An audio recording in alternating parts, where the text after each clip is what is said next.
ফুলবাড়ির একটি স্কুলের কাছে এসে আমার সেই লেখাটি দেখে একেবারেই হতভম্ব হয়ে গেলাম যে সত্যিকারের যে লেখাগুলি দেখেন, এখানে লেখা রয়েছে 3 জনই পারেন একটি দেশ বা জাতিকে বদলাতে, তারা হলো বাবা, মা ও শিক্ষক।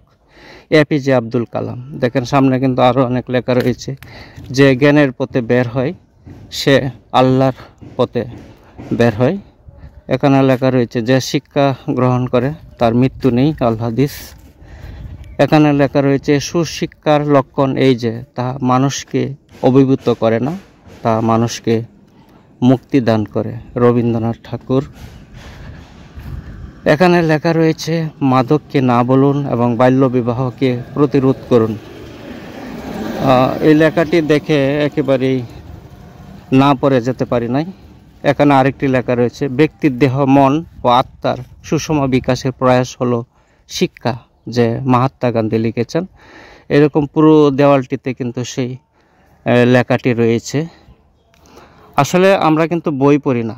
বই পড়লে মানুষের অনেক কিছু জানতে শিখতে পারা যায়।